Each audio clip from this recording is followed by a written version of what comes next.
Salut à tous, c'est Julie. Je suis contente de vous retrouver dans cette nouvelle vidéo où je vous parle depuis Angkor Wat.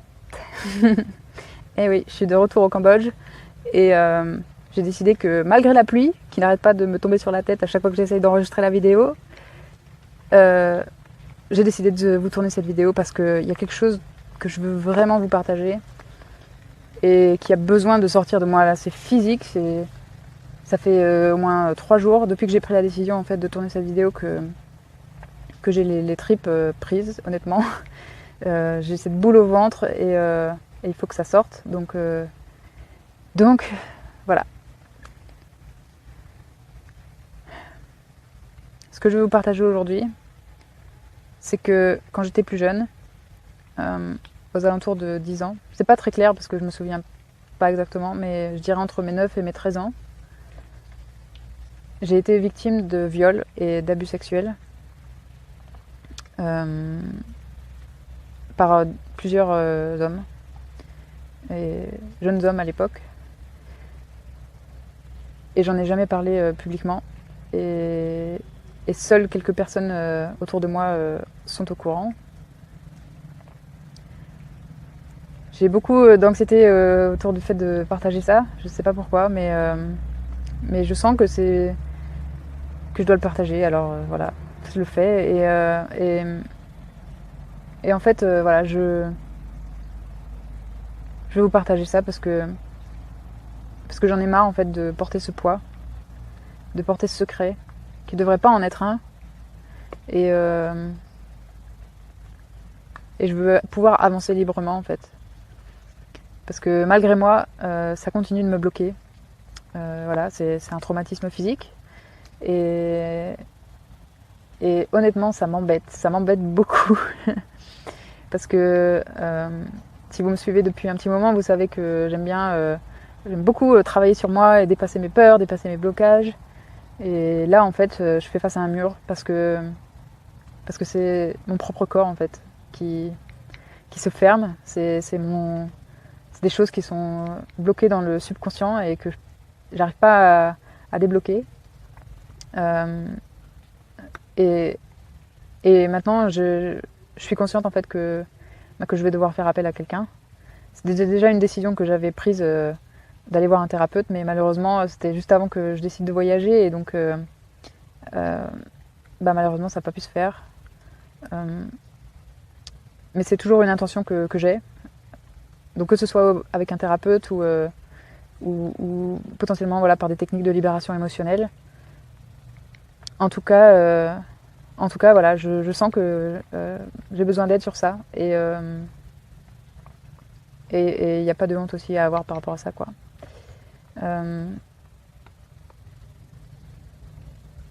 Je veux aussi vous partager mon histoire parce que ça a été un long processus.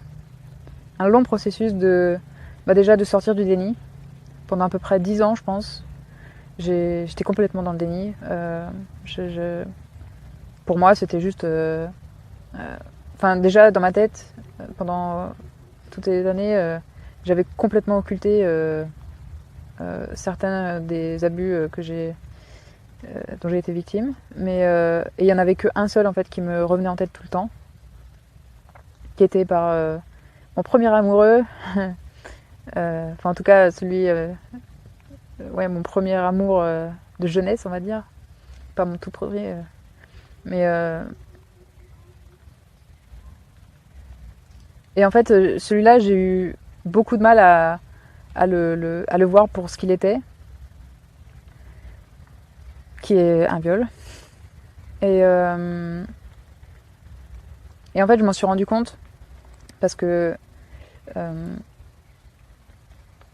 quand ma grande sœur en fait m'a demandé à quel âge j'avais eu ma première fois et avec qui ça s'était passé et tout ça, et bien en fait je lui ai parlé d'un autre garçon que j'avais rencontré à 17 ans.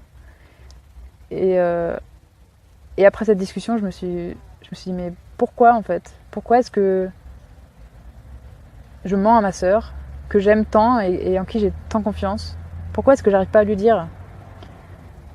Et c'est là que en fait j'ai j'ai compris qu'il y avait quelque chose qui n'était pas normal. Et c'est en parlant à une amie en fait que les mots sont sortis de ma bouche tout seul, et où j'ai dit que en fait c'est parce que je l'associais à un viol, parce que ça en était un. Et, et j'ai mis beaucoup de temps à le voir comme ça parce que voilà, j'étais amoureuse et j'étais jeune et du coup effectivement j'ai pas dit non, effectivement j'ai pas protesté ou quoi que ce soit, mais j'avais aucun désir à cet âge-là. J'étais beaucoup trop jeune, j'étais pas du tout là-dedans, je savais pas ce que ça signifiait en fait. Et moi, tout ce que je voulais, c'était avoir son attention et voilà. Et donc, malheureusement, ça passait par ça. Et donc voilà, ça c'était une partie de sortie de déni.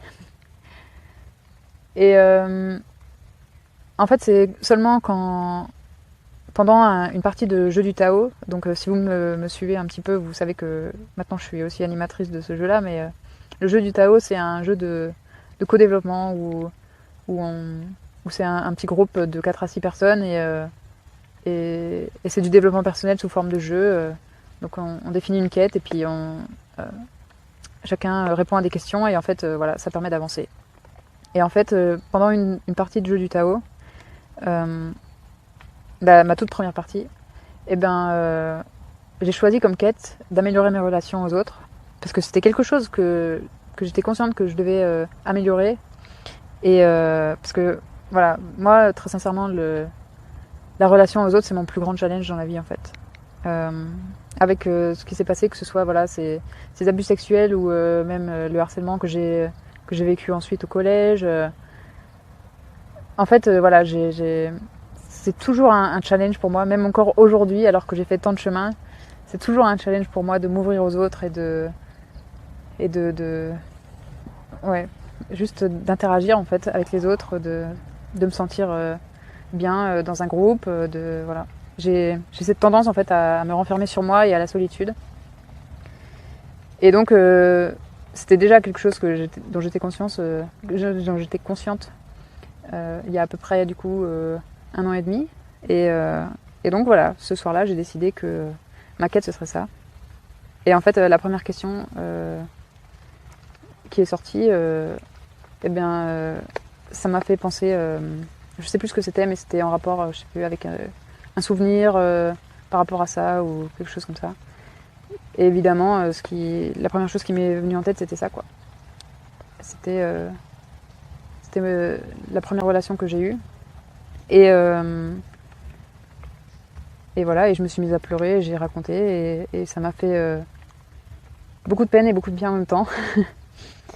Parce que c'était la première fois que j'en parlais comme ça à plusieurs personnes, dont des personnes que je ne connaissais pas. Et c'était pas facile parce que j'ai senti tout de suite l'émotion monter. Et en fait, l'animateur a été fantastique parce que il m'a dit tout de suite, Julie, si tu te sens pas à l'aise, ne te force pas. Mais par contre, si tu veux vraiment, si tu sens que tu te sens suffisamment bien pour nous partager ça, sache que voilà, c'est un espace où tu es en sécurité, où personne ne va te juger et où tu peux t'exprimer librement. Et donc voilà, ça m'a permis en fait ce soir-là d'oser parler. Et ce soir-là, en fait, il y avait aussi, du coup, dans le groupe des personnes qui étaient autour de moi, il y avait une fille que j'ai rencontrée dans un programme de coaching, qui était du coup, qui fait partie de mes amis. Et en fait, quand j'ai partagé mon histoire, elle s'est mise à pleurer. Et à la fin, elle m'a proposé qu'on se revoie pour en discuter parce qu'elle aussi avait vécu quelque chose de similaire. Et donc voilà, elle m'a proposé qu'on se revoie pour échanger autour de ça et partager nos histoires respectives. Donc Donc j'ai été très touchée de sa proposition et je sentais que j'avais besoin d'en parler à quelqu'un. Et qui mieux que quelqu'un qui est passé par la même chose que nous pour nous comprendre, n'est-ce pas? Donc voilà, j'ai accepté et on s'est vu et on en a discuté. Et à ma grande surprise, ce qui s'est passé quand on en a parlé, c'est que j'ai réalisé qu'il n'y avait pas eu que ce garçon-là, voilà. Celui sur qui je mettais toute la faute. Parce que pendant la partie, voilà, j'avais dit que c'était à cause de lui que toutes mes relations étaient complètement foireuses après, qu'il avait complètement biaisé toute ma vision des hommes et de l'amour. Mais il n'était pas le seul. Et cela, j'étais vraiment dans le déni parce que, sincèrement, j'y avais pas pensé depuis très très très très très longtemps et j'avais... Enfin voilà, ça avait complètement... C'était complètement sorti de ma tête. Et ce soir-là, c'est revenu. Et ce soir-là, j'ai compris que c'était encore plus délicat que ce que je pensais. Et franchement, ça a été dur. Ça a été très dur parce que immédiatement, en fait, je me suis sentie très coupable et assez honteuse. Parce que quand on réalise que plusieurs personnes ont abusé de nous, eh bien, on pense que la raison c'est nous. Et moi, je pensais que j'avais dû les attirer d'une façon ou d'une autre, que je sais pas, ils avaient dû se passer le mot, ou je sais pas comment ça se fait, c'est pas possible. Pourquoi moi? C'est des questions dont je n'aurai jamais la réponse, mais en tout cas, voilà, c'est quelque chose qui est venu suite à ça et qui m'a fallu du temps pour affronter et pour dépasser parce que c'est seulement il y a à peu près un an que enfin en fait dans ma tête quand j'ai eu cette pensée là de franchement c'est moi, ça vient de moi en fait. Qu'est-ce que j'ai fait à cette époque là pour les attirer quoi. Et immédiatement en fait il y a eu un éclair dans ma tête et je me suis dit non, ça n'a rien à voir avec moi. Voilà, dans cette histoire-là, je ne suis pas du tout coupable. Et même en le disant, purée, aujourd'hui devant la caméra, il y a une partie de moi qui ne veut pas y croire. C'est fou, hein, c'est fou. Ah.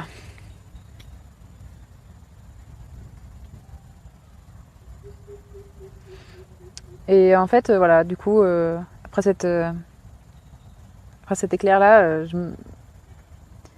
il s'est passé quelque chose de assez bizarre, parce que en fait, j'ai des règles qui sont assez irrégulières, et ça faisait plusieurs mois que je les avais pas eues. Et juste après que j'ai eu cette pensée-là, et ben en fait, elles se sont déclenchées. Et c'est là que j'ai d'autant plus compris que j'étais face à un vrai traumatisme physique et psychologique. Parce que voilà, clairement, de faire sauter cette croyance-là, immédiatement réaction physique. Donc moi, je ne crois pas aux coïncidences. Pas quand c'est autant clair et physique. Et il y a du coup à peu près 7-8 mois, pour ceux qui me suivent déjà depuis ce moment-là, quand je suis allée en séminaire en Guadeloupe avec mes chères Amazones, on a fait beaucoup d'exercices en fait autour de la vérité. Et pendant un exercice en fait, Livia qui était la mentor nous a demandé quelle était notre vérité. Et donc du coup, voilà, on a dû écrire nos vérités et les partager après au groupe. Et celle que j'ai partagée, quand je l'ai dite à haute voix, en fait, immédiatement elle m'a dit non, ça sonne faux, j'y crois pas, c'est pas ça. Et sincèrement, moi non plus, j'y ai pas cru en le disant. Mais je me suis dit, mince, ok, cette fois-ci, je peux plus me cacher. Mais il y avait toujours une partie de moi qui voulait pas dire la vérité. Et donc j'ai parlé, il me semble, du fait que j'étais harcelée, que du coup c'était voilà, la source de beaucoup de souffrance pour moi, mais qu'en même temps ça m'avait forgé quoi. Et pareil en fait, elle m'a dit non, non, non, mais qui est-ce que tu protèges en fait? Et quand elle a dit ça, il s'est passé un truc. Je me suis mise à pleurer et je leur ai avoué que voilà, que j'avais été abusée et que voilà, c'était ça ma vérité et que j'en pouvais plus quoi. Je viens de m'apercevoir en visionnant le rush qu'il y a quelque chose dont j'ai oublié de parler, donc j'inclus cette section-là. Après le séminaire en Guadeloupe, j'ai ressenti en fait le besoin de parler de cette histoire à mes sœurs, parce que j'en avais jamais parlé à aucune personne de ma famille. Et je me sentais prête en fait à leur dire, mais j'avais très très peur. Et je savais qu'évidemment elles m'aimaient et que leur regard sur moi ne changerait pas par rapport à ça, mais j'avais quand même peur en fait voilà, de leur dire parce que j'avais peur de les blesser. J'avais peur qu'elles se sentent coupables de ne rien avoir vu ou voilà. Je sais pas. Et j'avais aussi peur parce que le premier garçon dont j'ai parlé, en fait, pendant très longtemps, jusqu'à ce que je l'annonce à mes sœurs, j'avais la peur en fait qu'il ait fait la même chose à l'une de mes petites sœurs. Parce qu'il y avait des moments où il lui parlait de la même manière qu'il me parlait à moi. Et ça m'a beaucoup angoissée pendant très longtemps. Et honnêtement, s'il avait fait la même chose, je crois que ça m'aurait détruite. Dieu merci, c'est pas le cas. Mais pendant que j'étais en train de raconter l'histoire, j'avais les yeux fixés sur ma petite sœur. Et j'espère qu'une seule chose, c'est qu'elle ne dise pas qu'elle aussi, elle avait été victime de ça. Donc voilà. Mais j'ai pu dépasser cette peur-là et j'avais vraiment envie en fait de leur donner cette possibilité en fait de mieux me connaître, de me voir tout entière. Parce que voilà, c'est mes sœurs, je les aime, je leur fais confiance. Et merci les filles voilà, de l'accueil que vous avez fait quand je vous ai annoncé ça. Vraiment, ça. Voilà. J'ai été très contente de partager ça avec vous. Ça m'a beaucoup soulagée. Et à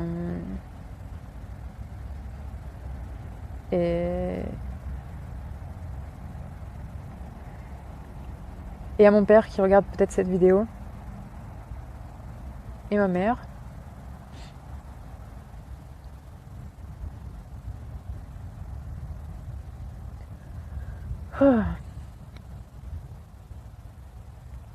C'est pareil en fait, je veux pas que vous vous sentiez coupable de quoi que ce soit.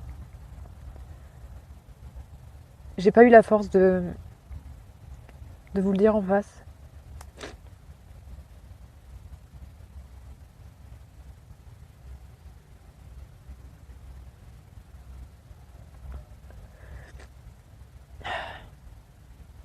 Mais c'est pas parce que j'ai pas confiance en vous. Loin de là. Je sais pas. C'était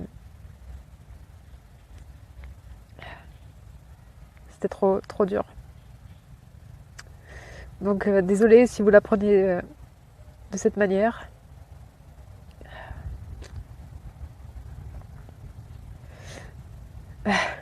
Je fais de mon mieux. Et je vous aime.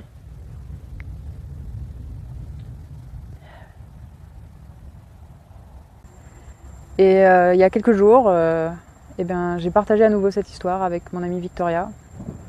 Oh oh. On a beaucoup de discussions qui sont très profondes et intimes, parce qu'on se sent vraiment en confiance l'une avec l'autre. Et elle venait de me partager quelque chose de, voilà, de très, très personnel. Et en fait, en moi, ça a ouvert un espace où je me suis sentie suffisamment en confiance pour lui raconter. Je lui avais déjà partagé que voilà, j'avais été victime d'abus, mais je lui avais pas tout raconté.